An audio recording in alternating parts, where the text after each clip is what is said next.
We're at 5:05. This is a meeting of the Board of Estimate and Taxation. Jack, would you please call the roll? Mayor Hodges. Here. Councilmember Quincy. Here. Vice President Tabb. Here. President Wheeler. Here. Councilmember Johnson has a family conflict. That's why she's not here. And we've heard that Ms. Becker will be here shortly. Okay. We've gathered today for our annual public hearing. That's an opportunity for the public to share what they would like to share. Are there people here who have signed up, Jack, to speak yet? I don't have anyone from the public that has signed up, but they can sign up at the podium if they wish to speak. Okay, very good. We also have two presentations, one from the Park Board and one from our Finance Department. And I think there would be some very, very good information for anybody who might maybe have questions later. So if there's nobody signed up at this point, then I would suggest we move right away to have the hear from the Minneapolis Park and Recreation Board on their presentation that they'd like to make to us tonight. Is this on? Yep, thank you. Councilmember Quincy, Mayor, Commissioner Tabb. Thank you for having us. Myself and Julie Wiseman, our Director of Finance, are going to do a presentation on the Park Board budget and talk a little bit about some particular initiatives that we're trying to move forward on, and then also be able to answer any questions for you this evening. So what I'd actually like to do is have Julie come up with me, and we will walk you through our presentation. The first part of the presentation is the budget history for the general fund. Property taxes, the Park Board property tax levy has increased an average of 3.6% annually for the past 10 years. If you exclude the new 2014 tree preservation and reforestation levy, that increase has been 3.4% annually. The City of Minneapolis property taxes have increased an average of 5.8% annually for the past 10 years. And just understanding that both organizations and entities have had many challenges over the past 10 years meeting the obligations, with the City of Minneapolis including bonding, which includes Park Board bonding, as well as pension costs that include Park Board pension costs. Property taxes, although Park Board state aid has increased in 2014, it is still lower than what we received annually back to 2005, making the Park Board much more reliant on fees, fines, and other revenues, as well as property taxes. Fees, fines, and other revenues have increased slightly due to some enterprise fund activities that were moved from the enterprise fund in a realignment because they weren't self-supporting. They were recreation center activities, which really belonged into the general fund. But as this chart shows, local government aid in 2005 was 19% of our budget. In 2014, LGA is 14% of our budget. General fund operating budget history. Over the past 10 years, our budget has increased $13.3 million, or 27%. Over that same 10 years, health insurance premiums have increased by 95%, pension contribution rates have increased by 31%, and energy costs have increased by 38%. These increases in health insurance, pension rates, and energy costs, coupled with the operating budget not keeping pace with the rate of inflation, has directly reduced the amount of funding available for programs and services. This chart tries to depict that graphically. In 2005, there was 84.3% available for programs and services, and in 2014, it's a little under 82% that's available. Over that 10-year period, or since actually 2003, 2003 was when we had our largest full-time equivalency base. And in 2005, with 601 employees, we have reduced 115 full-time employees, or actually 19% of our workforce, due to budget pressures, decreases in state aid, and increased operational efficiencies.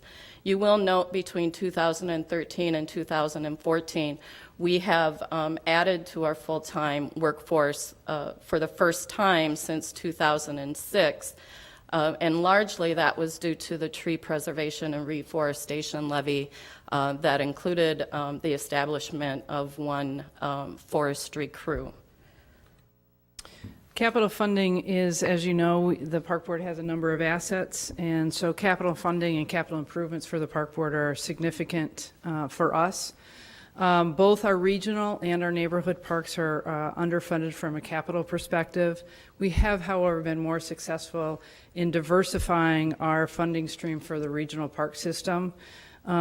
Also, our neighborhood parks have a higher concentration of assets and infrastructure, so actually our costs to maintain our neighborhood system are significantly greater because of that higher concentration of assets. Also, to give you some perspective, in 2000, the annual neighborhood capital funding need was estimated at $6 million. We have relooked at our neighborhood capital needs today, and that estimate is now at $11 million. And when we look at the funding that has been dedicated towards neighborhood parks since 2000, we actually today have a $69 million funding gap for our neighborhood parks. And as all of you know, our neighborhood parks really are the foundation of the park system here in Minneapolis. One of the things that our board has really tried to do is address that issue in a couple of ways. One is, prior to my arrival, they made some shifting, made some significant reductions, shifted some dollars that had traditionally been used for operating expenses and shifted them to neighborhood capital. Ranging anywhere from 1 year, roughly around $2.5 million up to $4.5 or $5 million, and so that we could start addressing some of the capital needs in our neighborhood parks. I applaud the board for trying to do that. The challenge now that we have been doing that for about 4 or 5 years is that because we have reduced our dollars for operating, we actually have now a greater gap because we have not had the resources to maintain the parks the way we need to, so that things break quicker, they're not able to live their full lifespan, and so we actually now have a greater gap in our ability to take care of our capital infrastructure. So a major effort that we're undertaking right now is try to figure out how to break that cycle, how to have adequate capital funding for our neighborhood parks, having a dedicated long-term attention to new capital investments. We're in the process and will be in 2015 developing a very sophisticated asset management system, but in order to do that we also need annual adequate funding for maintenance. And then also we have been, again, over the last 4 years developing a more robust and long-term rehabilitation funding strategy so that we have really 3 pockets of money. One is our annual operating dollars, our capital improvements, and then rehab, those things that fall in between annual operating maintenance costs and our capital investments. In terms of our budget outlook, just to give you a high-level overview of things that have been happening at the legislative level, obviously you know the impacts of the Affordable Care Act that will go into place in 2015. An organization like the Park Board and any park system across the country is more significantly impacted by that because we have so many part-time employees. To give you a perspective, we have just under 500 full-time employees, but we have about 1,700 part-time employees. So the impact for a park system is much more significant than it is for general city government. Also, because of the number of assets that we have that the public uses, the American Disability Act and developing an ADA transition plan is very significant for us for public access to our buildings. One thing that's on a good note is that there is a federal land and water conservation fund, which is a 40-year-old program that has provided millions of dollars for local parks and recreation systems to do physical improvements. The challenge with that funding for urban systems, that has traditionally gone to rural or suburban communities. For the first time in the president's budget this year, there is actually a very, very small pilot program of $3 million dedicated solely to urban systems. We have put in a project for that, and our hope is that we will get funding for that, but that pilot program will actually become more robust for urban systems. In addition to, at the state level, there have, as you know, some changes in LGA, not highly significant for us, but there have been some. Also some changes in the sales tax exemption administratively that will also help us in the second half of this fiscal year, but more for next fiscal year. Obviously, the minimum wage has some impacts. It is not highly significant for us because there is a youth wage provision. For example, we have our Teen Teamworks, which is not going to be impacted because of the youth wage provision. We have run numbers and have provided to you what the impact for us each year is for the next 4 years as that minimum wage increase continues to happen. And the dollars that are here represent our general fund impact that we estimate, as well as our enterprise fund impact. And those numbers for each of those funds are cumulative. So 2014 in the general fund is $5,000.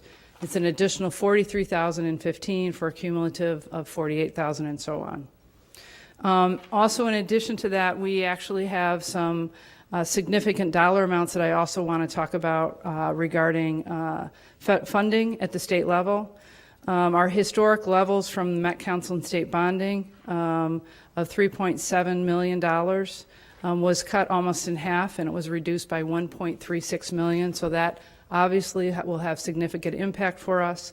Plus side of it, we have been lobbying very hard at the state legislature to get funding for completely redoing the sculpture garden, and we were successful this year in receiving $8.5 million in bonding money for those renovations.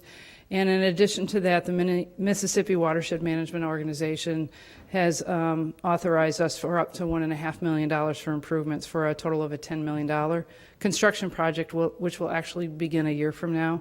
We received some other funding, but of smaller dollar amounts.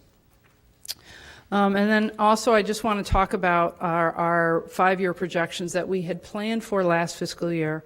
To give you some perspective, we had prepared our projections at a 2% property levy increase starting in 2015.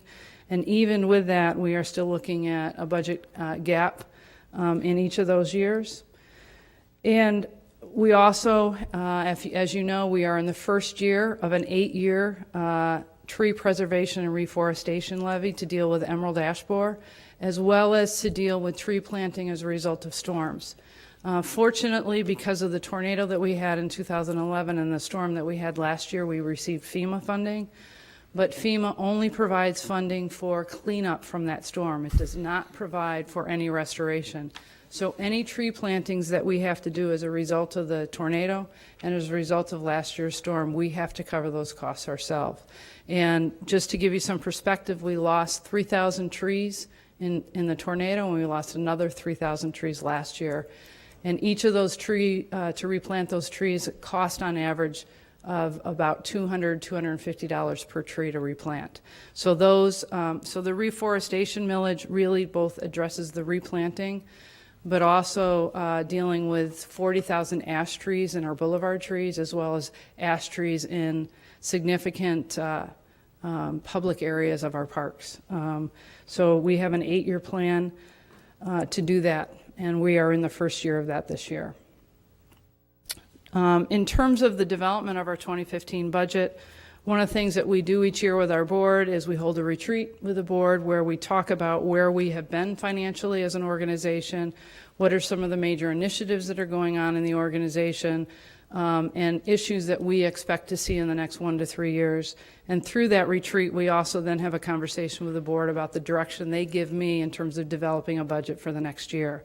So the direction we received from our board was to build a budget with an assumption of a 4% general fund property tax increase for our general operating budget and a 0.9% increase for the tree reforestation and preservation millage so that we can complete the 8-year plan for our trees. One of the other issues that I have talked significantly to the board about is this gap in funding for our neighborhood capital. And so they have also given me direction to develop a strategy to figure out how to fund our neighborhood capital program so that we can get rid of this significant gap we have in our neighborhood parks.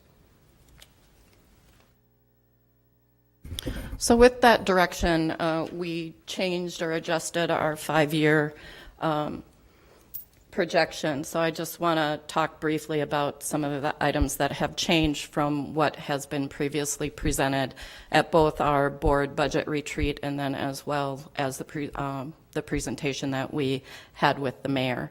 On the revenue side, we have the presentation with the 4% property tax levy increase.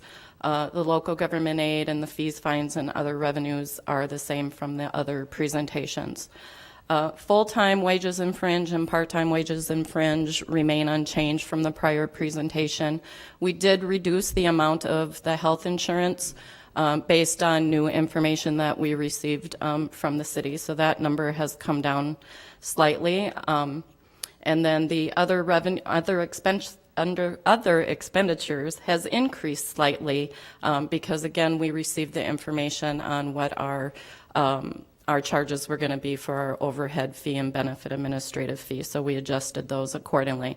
The largest change is that we increased the excess general fund capital contribution line. So that's the line for the capital levy, that's the line of the dollar amount that would go towards neighborhood capital.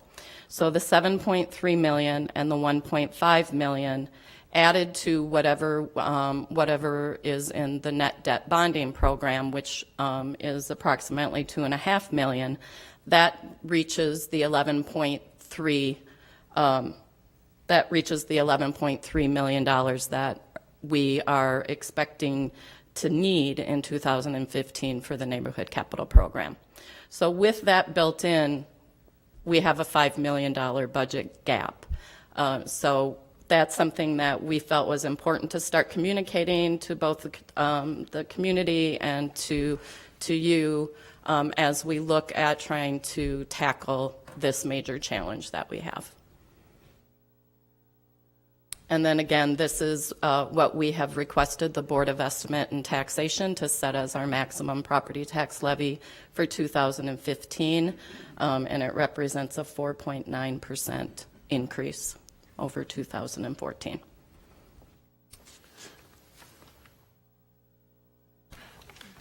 Do you have more that you need? Yeah, to just a couple Please more. go ahead. Sorry. All right. This slide is our capital budget outlook. And again, we have this split out between neighborhood and regional so that you can see the types of funding that we have for both the neighborhood program and the regional program. And it's projected out over the next 5 years based on some historical information and some estimating on what we've received from Metropolitan Council and the legacy funding. And Chair Wheeler, just a couple things you should each have at your places. One is our approved capital improvements program that was part of our 2014 budget that was approved by the board. It's a 5-year plan. This does not include the gap in neighborhood capital, but what this does demonstrate is where we are spending our capital dollars, both regional and neighborhood, across the city to make the kind of improvements that we need in our facilities. You also have a 2-pager that is what I would consider a relatively high-level demonstration of our neighborhood capital needs. The front side gives some depiction of the number of assets we have, where our visitors go, some depiction of some of the failing infrastructure we have. And if you flip over to the back side, I want to just walk you through the back side of that handout. At the very top, you have a couple lines with the green boxes, and basically what this depicts is we have approximately $4 million to spend on our neighborhood parks. And the very top line says what's getting done at approximately $4 million. So if you grow across that, you can see what we were able to deal with in a particular year based on that $4 million. If we had $11 million, the next row shows what we would get accomplished in making the kinds of improvements in our neighborhood parks with the $11 million that we are asking for or demonstrating that we have a need for. The very bottom takes our 5-year capital levy and does the same thing. So everything between what's getting done to the next line, what would be added, those things that take the athletic complex fields and takes it across each fiscal year for the next 5 years to demonstrate what would get done, what currently can get done with the $4 million, and then what would get added. So it's a combination of both of those to demonstrate with the $11 million. So we're done with our presentation and happy to answer any questions that you may have for us. Before we go to any questions, I have to admit that I am remiss. I did not introduce 3 park commissioners that we have with us this afternoon, and we're delighted that Meg Forney is here, that Liz Walensky is here, and that Scott Freeland are here. Thank you very much for coming, and thank you very much for all you do on behalf of the whole city for our park system. We really appreciate it, and thank you for sharing your colleague with us up here. She keeps us on track. Now we can go to questions. Sorry, I had to apologize. Thank you. Yes. I didn't even raise my hand, and I just knew you had a question. I don't know why, Carol, but go ahead. Ask your question. I want to first thank all the park board members. I've been asking for this kind of capital analysis for the last 3 or 4 years because it seemed to me we were not keeping up with our capital needs. And I know with my own child, when we go to the parks, no offense to you guys, but some of the stuff is just kind of coming apart between the facilities and the pathways. And, I live over by the river, and our path is not doing so well. And, the stuff that was built by the WPA is coming apart. Yep. And so I think that we need to really start looking at this capital need very, very seriously. As a user of the parks, I am seeing the wear, and it's concerning. So I do appreciate you doing the work on this. You're welcome. Thank you. It wasn't a question. It wasn't a question. It was a statement. All right. Are there other questions? Yes. Quincy. Thank you, Mr. Chair. I just had a quick question, if I could, Superintendent. Absolutely. On the 2-pager that you provided. Yes. What's getting done and what would get done. Are these just neighborhood parks, or does this include the regional parks? This is just neighborhood parks. Clear. Thank you very much. You're welcome. Very good. Are there further questions? Yes. No, I have a question. Yes, Ms. Becker, the floor is yours. Part of this, when I look at these numbers, a big part of this is the community centers. Mm-hmm. And can you speak a little bit about that? I know it seems to me that the community centers that we have and sort of the needs of families from when these were established in the 1960s are very different. Absolutely, and that is actually one of the challenges that I think we have in our system is that we have recreation centers that were built on a model in the 50s, 60s, and early 70s that is very different today in how families function. When I was a child in the 60s, and I think most of us who were children at the 60s in this room, it was not uncommon. We'd hop on our bike with our friends, go to the park. There'd be an outdoor recreation programs. We'd hang out all day at parks. Parents didn't need to know where we were. We just had to be home when the street lights went off.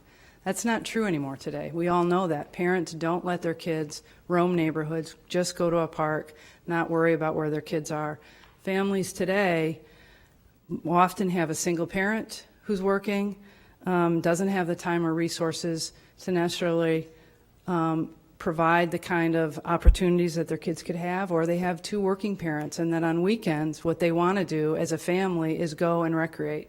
And so they want to go to a place where the father can do something or the mother can do something, their kids can do something. If they've got a younger child that needs to be in childcare, that younger child can be in childcare, but they all can be together.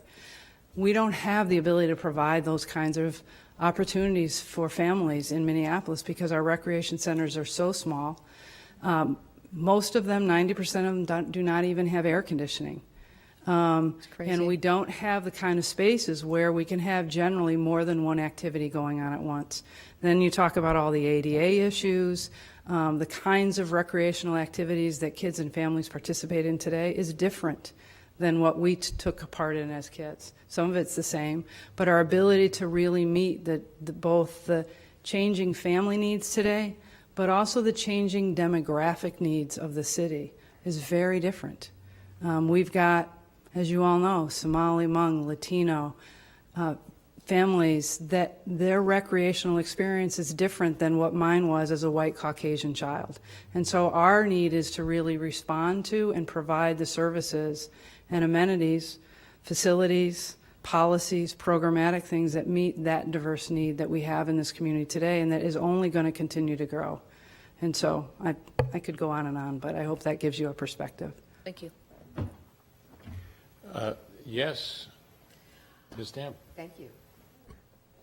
Well, I know all these numbers pretty well, but I do just want to emphasize the depth of the issues that we face, particularly from a capital perspective. We've put things off for so very long that many of our assets will break, and we're always in this triage mode. So, for example, and I don't know the exact numbers, but this year we have, I think, 61 waiting pools. This year, I think we had trouble opening up at least 14 of them. Yep. I mean, literally broken pipes, whatever the issues were, 14, which is a huge percentage. So that's just one small example, but those are the kinds of things that happen when you put off the updating that we need to do from a capital perspective. So I do want to just emphasize that there's really, you know, a depth of issue here that I think gets lost because we do eventually get things open, and so people don't necessarily feel that pain, but eventually we will. And I think we're just trying to sound that alarm right now before it gets really bad. Further questions? I'll go to Jack, and then I'll come to you. Yes, Jack. Just as a point of reference, the levies requested by the park board in the resolution, the mayor's budget basically fully funds those requests. The one levy request was $50,560,640. The mayor's budget proposal was $50,560,000. The tree preservation requested levy was $1,474,499, and the mayor's requested levy is $1,475,000. So the mayor's proposed budget levies for the park board are right on top of what they have requested over. Thank you for that information. Ms. Becker. One other question, Superintendent. It seems to me that we did a lot of investing in buildings in the 60s, late 50s, 60s, early 70s. There's a life cycle to those. Aren't we kind of hitting a spike in replacement needs? Well, yes, we are, for two reasons. One is we did have this huge building boom all at the same time, so we have 50 recreation centers that are all relatively the same age. There was not a staggered capital investment in rec centers. So we have two issues facing us. One is that they are all the same age, and we have 50 of them. And then there is do those centers, the way they are physically structured, even meet today's needs? Right. And then the third piece is that most of them have lived beyond their actual life cycle of a building. Okay, thank you. Further questions? If not, I know there's some eagerness for a second report. Thank you very much. Thank you very much. Thank you both.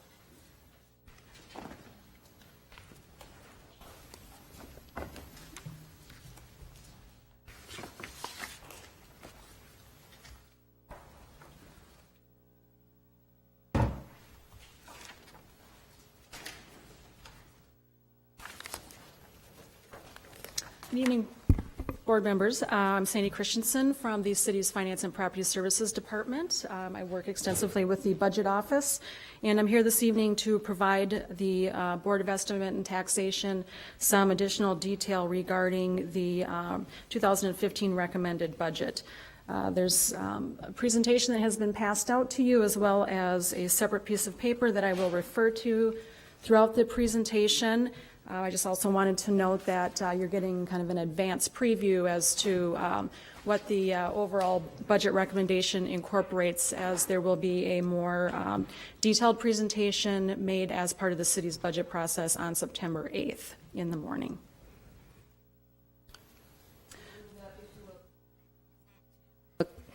Council committee, or what is that? That meeting? is to the Ways and Means Budget Committee, open to any of the council members, including members of the Budget Subcommittee, and the public and anybody else who's interested. Thank you very much. We're looking forward to getting the information tonight and more on the 8th. Thank you. I have a little bit of an agenda included in my presentation, but given the time, I will attempt to go through rather quickly. Please pause me if there's anything that you'd like me to clarify. I'd like to give some background information to provide some context, particularly as it pertains to property taxes for folks watching us this evening and those who may watch us in the future. I'd also like to take a few moments to talk about the 2015 budget recommendation and what the potential levy impact is of that recommendation.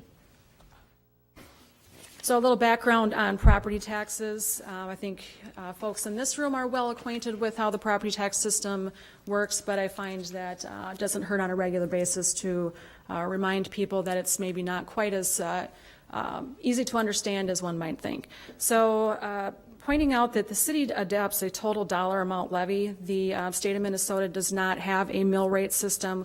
We do not tax according to a specific percentage of a piece of property. The city, state, or the city, county, or the school district as a local jurisdiction adopts a total dollar amount. And the individual properties within that jurisdiction then pay their portion of that total dollar amount based upon their proportional piece of the overall valuation in that community. So if you visualize a pie, that your slice of the pie is whatever your proportional value is of the overall piece. And when we're looking at changes in valuation, again, just because your property goes up or goes down in overall value, that doesn't necessarily mean that you're going to see a commensurate adjustment in your property taxes. What really matters is what's happening with all of the other properties around you too. So it does get a little bit complicated. And then to make it even more complicated, the type of property that you own does impact the amount that is applicable to property taxes. I would agree the public is really confused about how all that works. Yes. Just a little additional information with property information I received from Hennepin County resident and the Real Estate Services Department. Data as of the late summer indicated that between pay 2014 and 2015, it appears that the residential portion of the overall tax base is going to be stay the same, right around 46.5%. But you'll see between 2014 and 15 that there is a shift between commercial and apartments. So if you look to the chart on the upper left, the pay 2014, you'll see that commercial properties comprised approximately 31% of the overall tax base. And that is reduced to 29% in the lower right-hand corner, where the apartments are having a similar increase to offset that.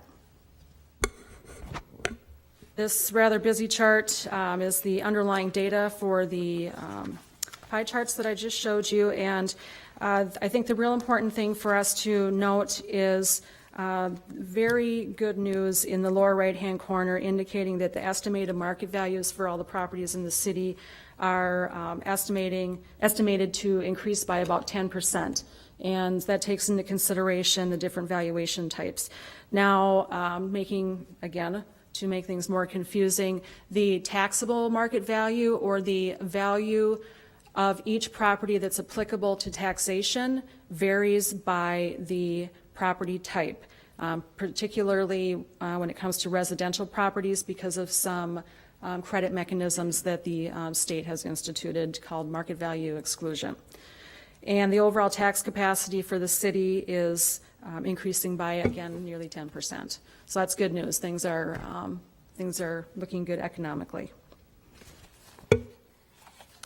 People tend to be concerned most about how the residential properties are being impacted, and taking kind of a distribution look at the changes in tax capacity between pay 2014 and 2015, the median, or the home at which the same number above and the same number below increased is about just over 7%. So half the residential properties in this city went up over 7%, and about the other half went increased or decreased, unfortunately, for the below 7%. And with that, I'll move into some discussions about the 2015 recommended budget. The 2015 recommended budget for the city's operations, capital, and debt service is currently recommended to increase by an overall 4.8%. The overall budget is about $1.2 billion above where 2014 came in. And again, I must point out to you that there are a number of mechanisms for transferring funds throughout the city departments and different organizational pieces. We've excluded those transfers because they essentially will double count the dollar amounts. Question, there's a relatively significant increase in capital. Is that because of some of the street improvement things we've been doing and it's coming due, or what is the driver there? Actually, the capital increases are more related to some of the enterprise activities, and meaning the utilities are seeing increases, which would not necessarily have a one-to-one correlation with an increase in the levy for that area. This is the overall expenditure, not the levy itself. Okay.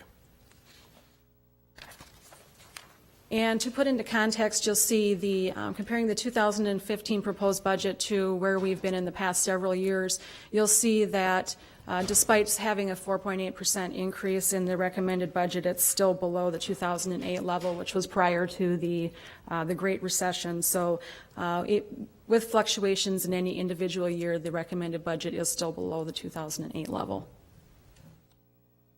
The slide here, I'm not expecting you to be able to see it, which is why I have provided you with a handout giving you an overview of the changes in expenditures by the various city functions.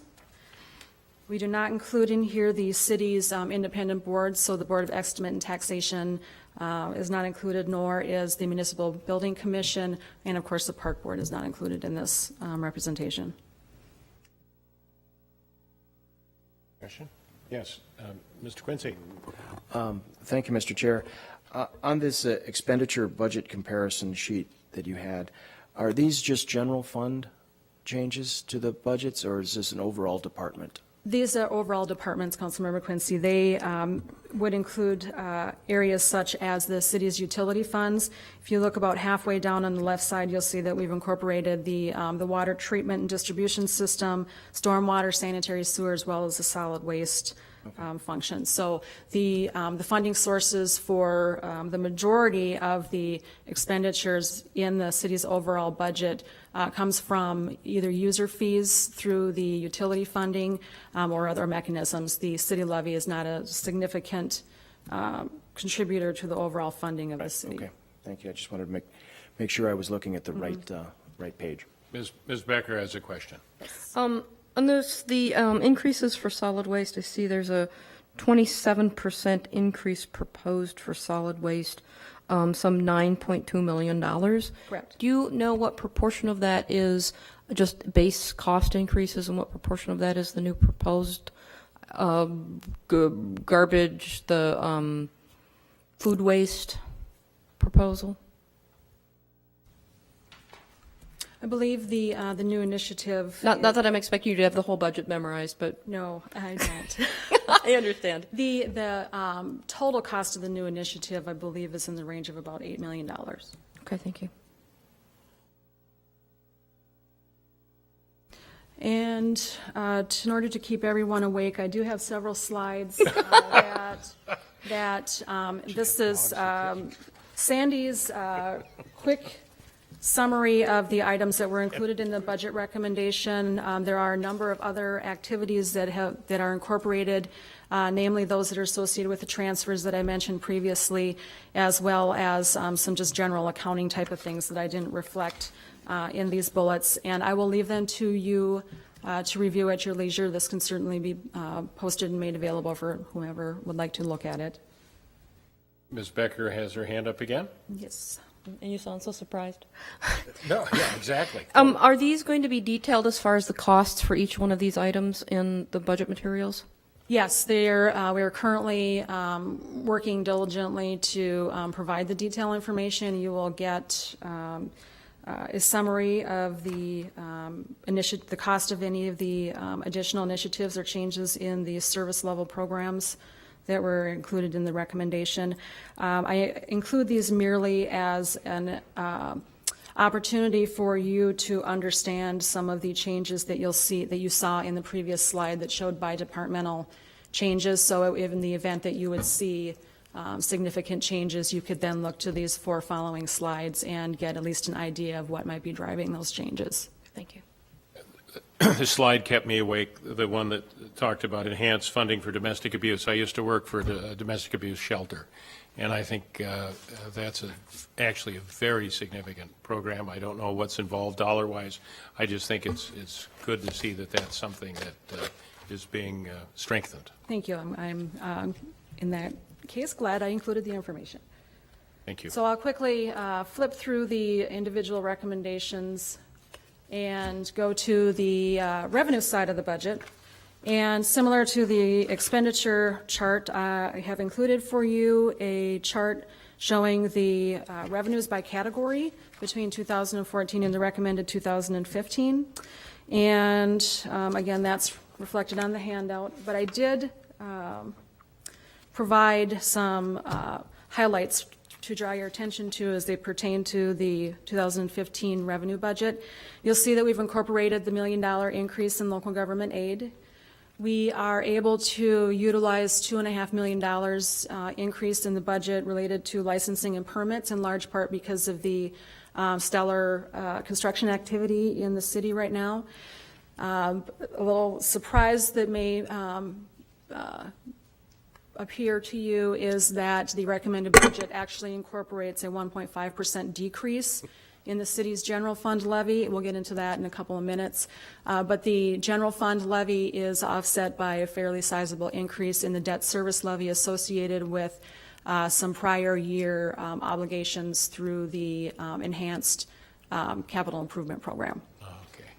We see a 2% increase in the local sales taxes. We're also seeing a 9.7% reduction in fines and forfeits, equates to slightly less than $1 million, which in a vacuum may seem shocking. However, we feel that it's provides some good news in that folks are utilizing our new and improved parking meter system. So we're no longer collecting fines. We're actually getting parking meter revenue.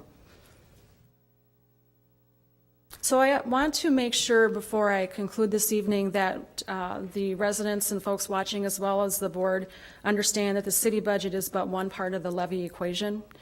The 2015 budget recommendation includes approximately $193 million for general operations, debt service, and capital. But there's also other components that are included in the overall levy recommendation. We have ongoing obligations associated with the closed pension funds for prior Minneapolis employees, as well as for employees of the park board and some other organizations. The city's levy does not include, the city's recommendation presented to you does not include the Minneapolis Park and Rec Board, but we'll see how that plays into the bottom line for your consideration on the next slide.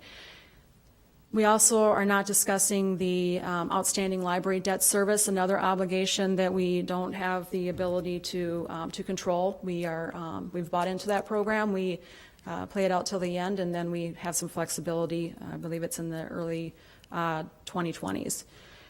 And we also don't necessarily have control over the levies associated with the independent boards, being the Building Commission and the Board of Estimate and Taxation.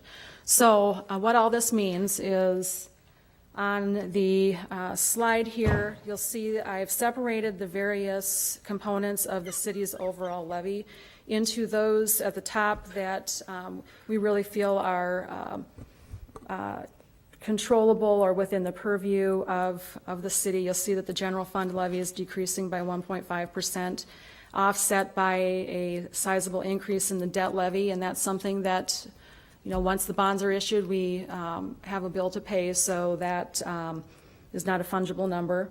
That's gone up by about $7 million, and if one were to consider that a percentage increase in the city's levy is about $3 million, there's a 2% levy increase associated with the debt levy.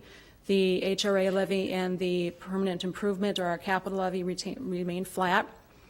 Our obligations to the closed pension funds remain flat, as does the teacher's retirement plan. As Mr. Qualley indicated earlier, the mayor's recommendation does include a recommendation for the requested 4.9% increase in the parks levy. And we also have a slight increase in the levy associated with the Municipal Building Commission.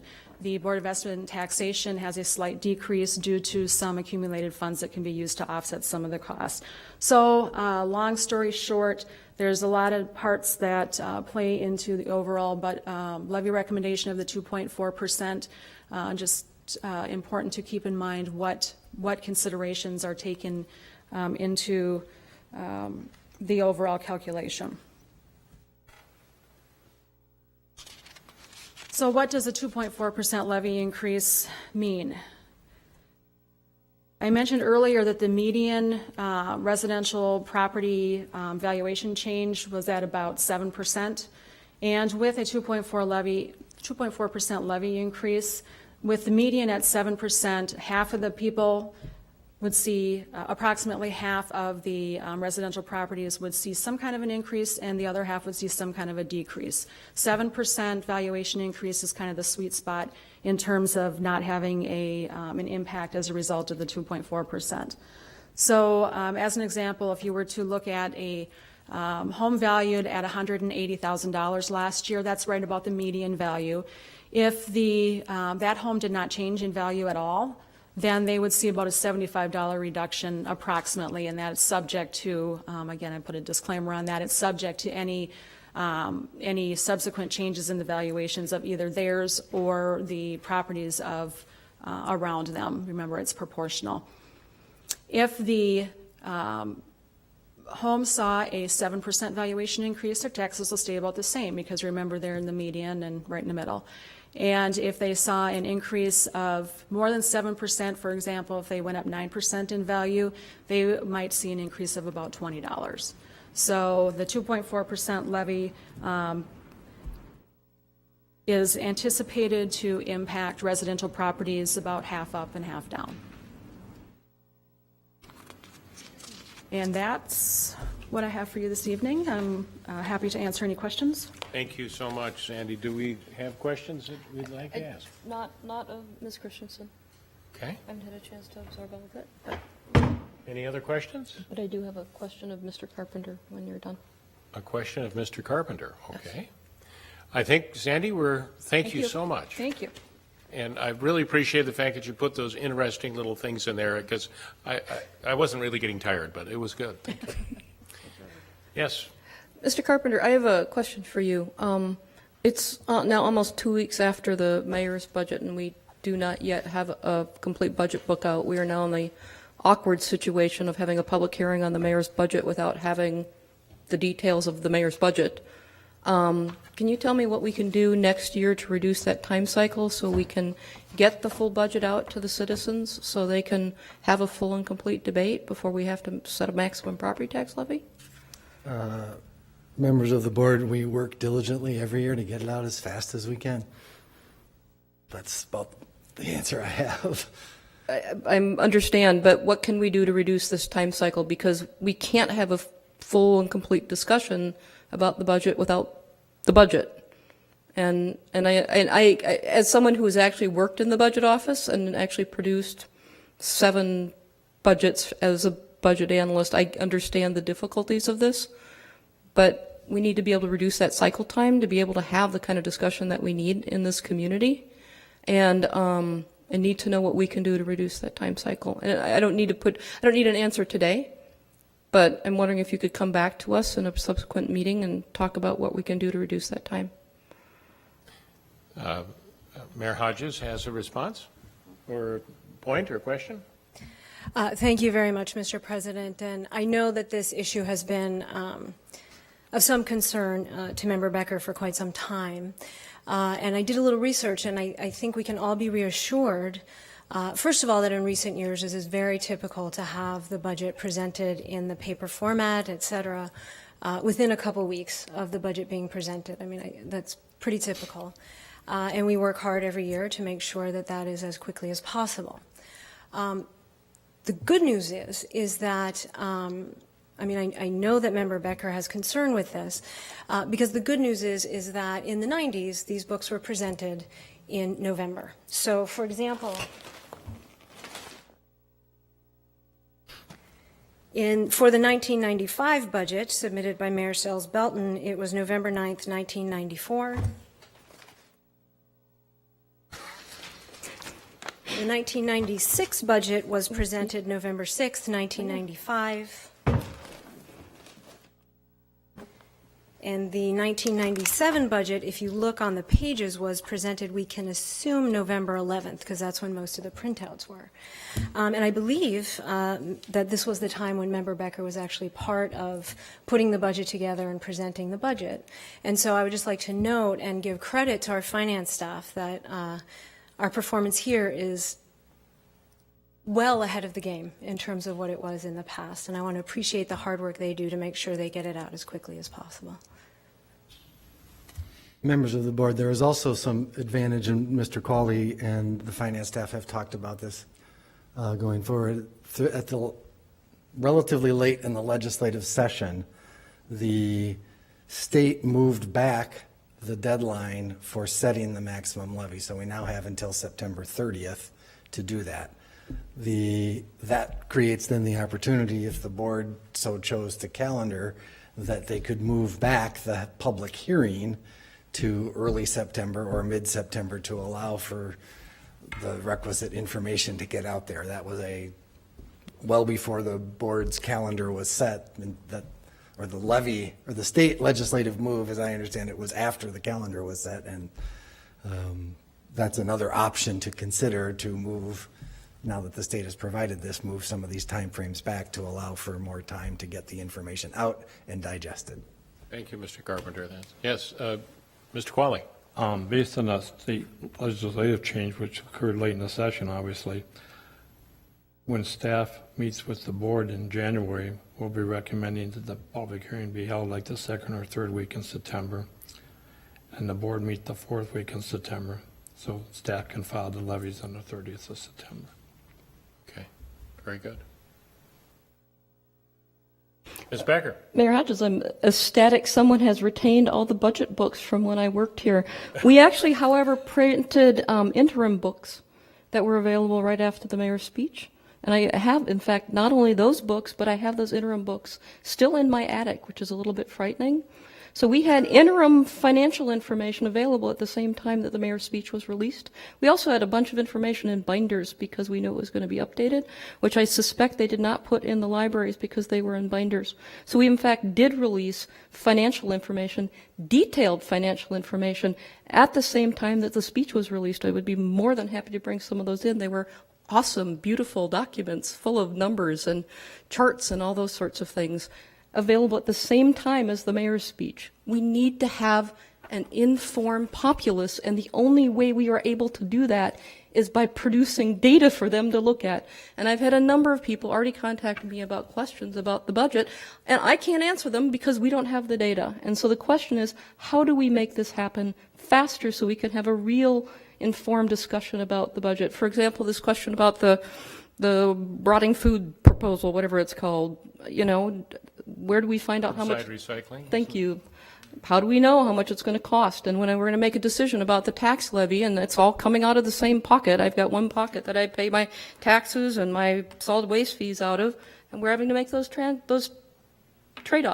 And so we need to have this data. And so I just need to know that we can find a way of producing it more quickly. One of the pieces that I heard, though, that Jack had told us about, and we heard from Mr. Carpenter, is that because there has been this change, we will have an opportunity to be more complete, and because things will be a little bit later in the cycle, I think that piece will work better, and I think that's a good thing. I think it is pushed to move it by the 15th. So We're lucky.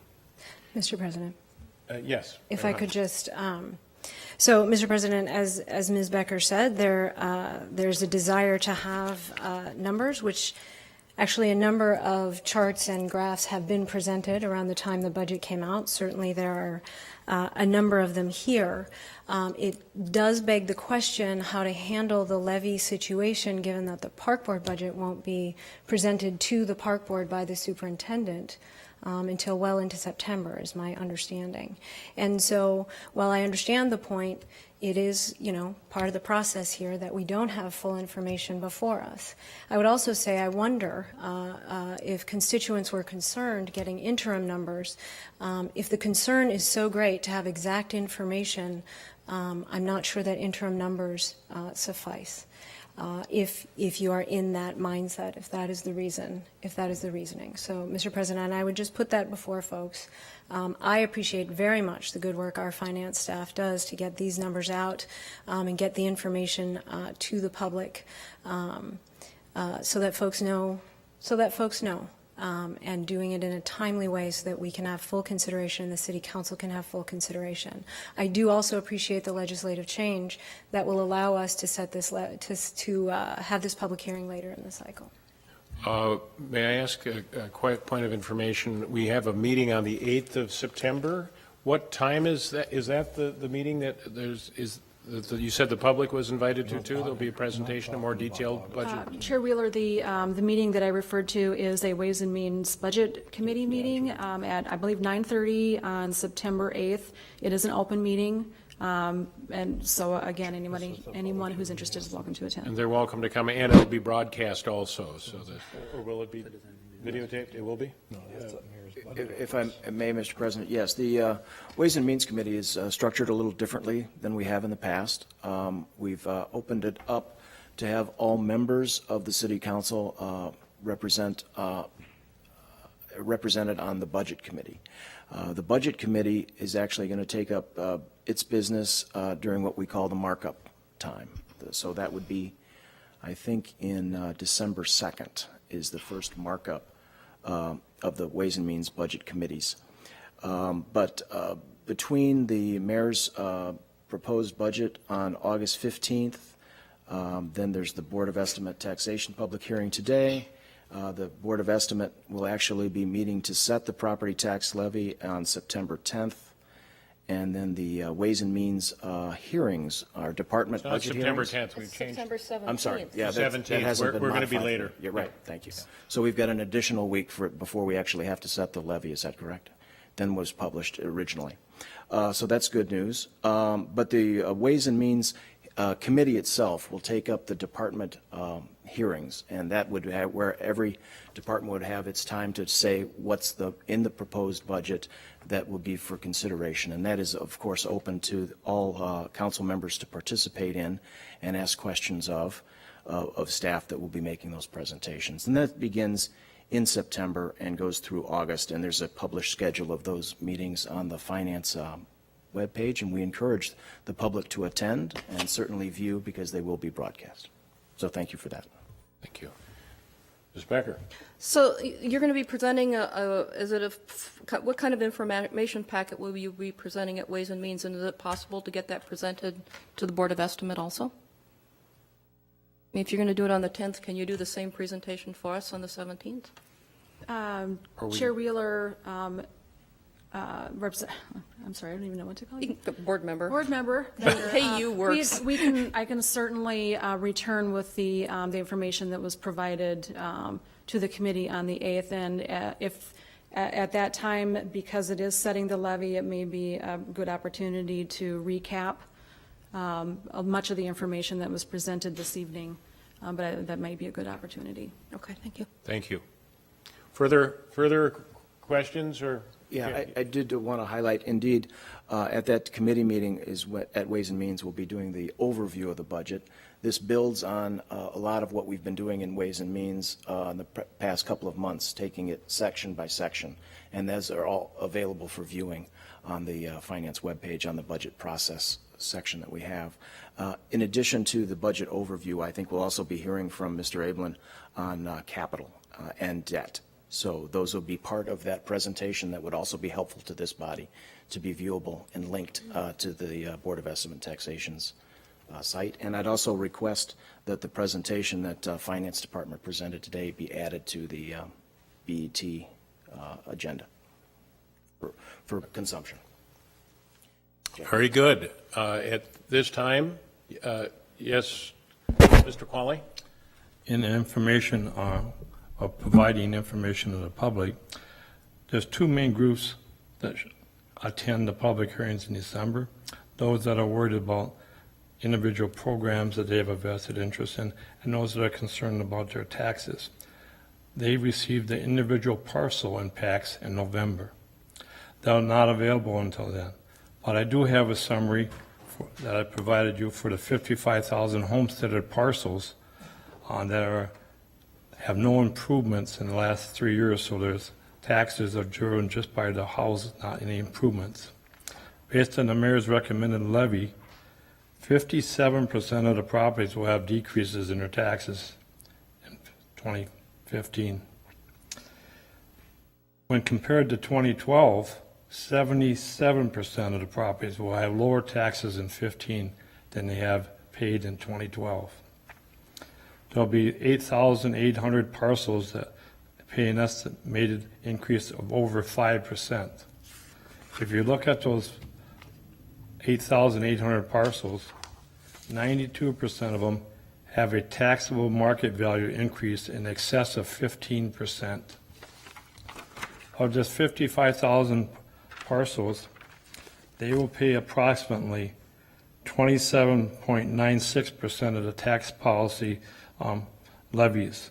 Last year in 14, they paid 28.6%. So their tax burden, as comparatively speaking, is a less percentage of the pie in 15 than it is in 14, which means properties that have improvements and new properties in other sectors are picking up more of a burden than these 55,000 properties that have had no improvements. That's in your additional information packet. Thank you, Thank you very much, Mr. Qualley. Yes, Mr. Carpenter. I just wanted to add one other process question to make sure everyone was clear. We are endeavoring to get the entire detailed non-interim budget book out in the next few days and post it online and do all those things, so it will be available, all details, well in advance of the summary overview presentation at Ways and Means on the 8th, and certainly well in advance of setting the levy on the 17th or 30th, whenever it is. So that follows, so we're not, the budget book itself and all those details isn't linked to the September 8th presentation. We are still in a public hearing mode, and we would need to adjourn the public hearing to finish the last little bit of our Board of Estimate and Taxation meeting. Is there anybody else, anybody signed up to speak, Jack? No, there are not. Nobody has signed up to speak? Well, if you'd like to speak, speak now or forever hold your peace. I've always wanted to say that publicly. Actually, I've done that quite a few times as a clergy person. Thank you. I don't see anybody running to the front. So I will entertain a motion to adjourn the public hearing. So moved. Second? Will somebody second that? I think I will, but I didn't know we need to. I'll just close the public hearing. We're closed. All right, public hearing closed. We've got some directions to the staff. Any directions for Jack? The typical directions are to prepare the truth and taxation and the charter resolutions based on the mayor's recommended levies. Okay. That's just a direction. It sounds good. You made your own direction. We're glad to affirm that for you, Jack. Any further business? Motion to adjourn? So moved. It's been, motion's been made and seconded. All in favor, say aye. Aye. Thank you for coming and sitting through this tonight.